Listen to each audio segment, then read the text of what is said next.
ನಮಸ್ಕಾರ. ನನ್ನ ಹೆಸರು ಅನಿಲ್ ಕುಮಾರ್ KS ಅಂತ. ನಾನು ಇಲ್ಲಿ ಸಹಾಯಕ ಕೃಷಿ ನಿರ್ದೇಶಕರು, ಹುಣಸೂರು ತಾಲೂಕು. ನಮಗೆ ನಿನ್ನೆ ರಾತ್ರಿ 8:15 ಪೊಲೀಸ್ ಇಲಾಖೆಯಿಂದ ಒಂದು ಖಚಿತ ಮಾಹಿತಿ ಬರುತ್ತೆ. ಖಚಿತ ಮಾಹಿತಿ ಬಂದು ಇಲ್ಲಿ 2 ಗೋಡನ್ ಮಾಡಿದ ತಮ್ಮಗಳಿ ಹತ್ರ ಅಲ್ಲಿ ರೈತರಿಗೆ ವಿತರಿಸುವ ರಸಗೊಬ್ಬರವನ್ನು ಅದು ಅನಧಿಕೃತವಾಗಿ ಸ್ಟೋರ್ ಮಾಡಿದ್ದಾರೆ ಅಂತ, ಸಂಗ್ರಹಿಸ್ತಾರೆ ಅಂತ ಮಾಹಿತಿ ಬರುತ್ತೆ. ಆ ಮಾಹಿತಿ ಮೇರೆಗೆ ನಾವು ಬರ್ತೀವಿ. ಬಂದು ನೋಡಿದಾಗ 2 ಗೋಡನ್ ಇರ್ತವೆ, 2 ಶೆಡ್ ಇರ್ತವೆ. 2 ಶೆಡ್ಡಲ್ಲಿ ಸರಿಸುಮಾರು 1139 ಚೀಲನ ಅಕ್ರಮವಾಗಿ ಯೂರಿಯಾ ರಸಗೊಬ್ಬರನ, ವಿವಿಧ ಕಂಪ್ನಿಗಳ ರಸಗೊಬ್ಬರವನ್ನು ಸಂಗ್ರಹಿಸಿರ್ತಾರೆ. ಸಂಗ್ರಹಿಸಿ ಏನು ಮಾಡಿದರೆ ಮುಂದಕ್ಕೆ ಅವರು ಅದನ್ನು ರೀಬ್ಯಾಗಿಂಗ್ ಅಂದರೆ ಚೀಲ ಬದಲಾಯಿಸಿ ಅವರು ಕೈಗಾರಿಕೆ ಉಪಯೋಗಿಸ್ಕೋಸ್ಕರ ಅದನ್ನು ಹೆಚ್ಚಿನ ದರಕ್ಕೆ ಮಾರಾಟ ಮಾಡೋ ದುರುದ್ದೇಶದಿಂದ ಅವರು ರೀಬ್ಯಾಗಿಂಗ್ ಮಾಡಿದ್ದಾರೆ. ರೀಬ್ಯಾಗಿಂಗ್ ಮಾಡಿ 2 ಶೆಡ್ಡಿಂದ ನಮಗೆ 1139 ಚೀಲ ಸಿಕ್ಕಿದೆ. ಇದೇ ನಾವು ತನಿಖೆನ ಮುಂದುವರಿಸ್ಕೊಂಡು ನಾವು ಮುಂದಕ್ಕೆ ಹೋದಾಗ ಅಲ್ಲಿ ಒಂದು ಇದನ್ನು ಐಚರ್ ಗಾಡೀಲಿ ಒಂದು ಸುಮಾರು 150 ಚೀಲ ರಸಗೊಬ್ಬರ ಇರುವಂಥ ವೆಹಿಕಲ್ ಇತ್ತು. ಆ ವೆಹಿಕಲಲ್ಲಿ ಯಾರೂ ಡ್ರೈವರ್ ಇರೋದಿಲ್ಲ, ಅವ್ರು ಎಸ್ಕೇಪ್ ಆಗಿಬಿಟ್ಟಿರ್ತಾರೆ. ಇಲ್ಲಿ ಏನು ಸಿಬ್ಬಂದಿಗಳು ಕೆಲಸ ಮಾಡಿದಾರಲ್ಲ ಎಸ್ಕೇಪ್ ಆಗಿಬಿಟ್ಟಿದ್ದಾರೆ. ಹಾಗಾಗಿ ನಾವು ಇದನ್ನು ಈಗ ನಾವು ಕಸ್ಟಡಿ ತಗೊಂಡಿದ್ದೀವಿ. ಇದನ್ನು ಕಸ್ಟಡಿ ತಗೊಂಡು ಬಾಜಾರು ಮಾಡಿ ಮುಂದಿನ ತನಿಖೆನ ಕೈಗೊಳ್ತೀವಿ. ಸರ್, ಈಗ ಯಾರ್ಯಾರು ಏನಾದ್ರು ಸಿಕ್ಕಿದಾರಾ ಇದ್ರ ಬಗ್ಗೆ? ಇಲ್ಲ, ಇವತ್ತಿನವರೆಗೂ ನಾವು ಈಗ ಕಾಂಟ್ಯಾಕ್ಟ್ ಮಾಡೋಕ್ಕೆ ಪ್ರಯತ್ನ ಮಾಡಿದೆ. ಈ ಶೆಡ್ ಓನರ್ಗಳು ಅವರೆಲ್ಲ ಫೋನ್ ಸ್ವಿಚ್ ಆಫ್ ಮಾಡಿದ್ದಾರೆ. ಮತ್ತು ನಾವು ಈಗ ಈ ದಾಳಿಯಲ್ಲಿ 3 ನಾವು ಲಾರಿಗಳನ್ನು ಸಹ ಜಪ್ತ್ ಮಾಡಿದ್ದೀವಿ. ಫಸ್ಟ್ ಫೋನ್ ಮಾಡಿದಾಗ ಅವ್ರು ಎತ್ತಿದ್ರು. ತದನಂತರ ಅವ್ರು ಏನು ಮಾಡಿದ್ದಾರೆ, ಅವ್ರ ಮೊಬೈಲ್ಗೂ ಸ್ವಿಚ್ ಆಫ್ ಮಾಡ್ಕೊಂಡಿದ್ದಾರೆ. ಸ್ವಿಚ್ ಆಫ್ ಮಾಡ್ಕೊಂಡು ಎಲ್ಲ ತಲೆಮರೆಸ್ಕೊಂಡು ಹೋಗಿದ್ದಾರೆ.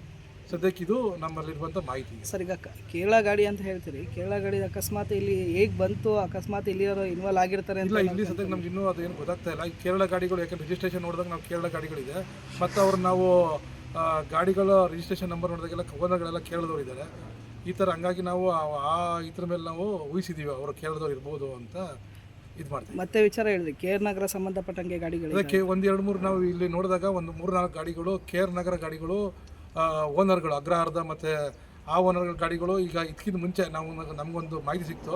ಆ ಮಾಹಿತಿ ಚೆಕ್ ಮಾಡಿದಾಗ ಪೊಲೀಸರು ಚೆಕ್ ಮಾಡಿದಾಗ ಆ ನಂಬರ್ಗಳು ಒಂದು ಸುಮಾರು ವೆಹಿಕಲ್ಗಳು KR ನಗರದ ಗಾಡಿಗಳು ಇಲ್ಲಿ ಬಂದು ಹೋಗಿರುವಂಥದ್ದು ಇದಿದೆ. ನಮಗೆ CCTV ಏನಾದರೂ? CCTV ಸದ್ಯಕ್ಕೆ ರನ್ನಿಂಗ್ 2-3 ಇದೆ. ಅದು ಇನ್ನೂ ವಶಕ್ಕೆ ತಗೊಂಡಿಲ್ಲ. ಅದು ಪೊಲೀಸರು ಬಂದು ವಶಕ್ಕೆ ತಗೊಂಡು ಮುಂದಿನ ತನಿಖೆನ ಮಾಡ್ತಾರೆ. ನಾವು ಪೊಲೀಸರು ಒಂದು ಮಾಹಿತಿ ಕೊಡ್ತಾರೆ, ಹಿಂಗೆ ತಮ್ಮಗಳಿ ಹತ್ರ ಅಕ್ರಮವಾಗಿ ನಾವು ರೈತರಿಗೆ ವಿತರಿಸುವಂಥ ರಸಗೊಬ್ಬರವಾದ ಯೂರಿಯಾವನ್ನು ದಾಸ್ತಾನು ಮಾಡಿದ್ದಾರೆ ಅಂತ ಹೇಳ್ತಾರೆ. ಆ ಖಚಿತ ಮಾಹಿತಿ ಮೇರೆಗೆ ನಾವು ಮತ್ತು ನಮ್ಮ ತಂಡ, ಕೃಷಿ ಅಧಿಕಾರಿಗಳು ಜಯಕುಮಾರ್ ಮತ್ತು ನಾವು ಪೊಲೀಸ್ ತಂಡದೊಂದಿಗೆ ಬಂದು ನೋಡಿದಾಗ ಸರ್, ಇದು 2 ಶೆಡ್ ನೋಡ್ತೀವಿ ಸರ್. ನಾವು ಮೊದಲನೇದು ನಾವು ನೀಲಿ ಶೆಡ್ ಏನು ನೋಡ್ತೀವಿ, ಇಲ್ಲಿ ಹೆಚ್ಚು ಕಮ್ಮಿ ನಿಯರ್ಲಿ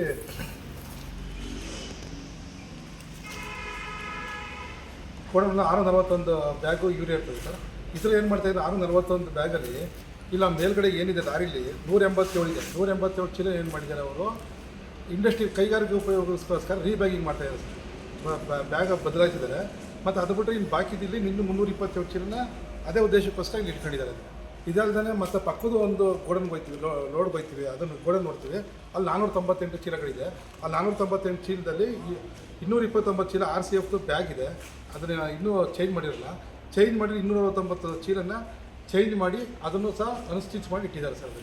ಇದಲ್ದೇ ಸರ್, ನಾವು ಈ ತನಿಖೆ ಮುಂದುವರಿಸಿದಾಗ ಅಲ್ಲಿ ಮುಂದೆ ಹೋದಾಗ ಒಂದು ಈ ಐಚರ್ ಗಾಡೀಲಿ PPL ಕಂಪ್ನಿದು ಗಾಡಿ ಯೂರಿಯಾ ಕಂಪ್ನಿದು ಲೋಡು ಒಂದು ನಿಯರ್ಲಿ ಒಂದು 200 ಚೀಲದಷ್ಟು ಲೋಡು ಅಲ್ಲೂ ನಿಂತಿದೆ ಸರ್.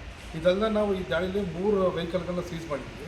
ಇದು ನಮ್ಮ ಜೊತೆಲಿ ಪೊಲೀಸ್ ಅಧಿಕಾರಿಗಳಾದ ರಾಧಾ ಮೇಡಮು ಮತ್ತು ಬಸಪ್ಪ ಅವರು, DYSP ಸಾಹೇಬರು, DY ರವಿ ಅವರು ಎಲ್ಲ ಜೊತೆಗೆ ಸೇರಿಸಿ ನಾವು ಮಾಡ್ತೀವಿ.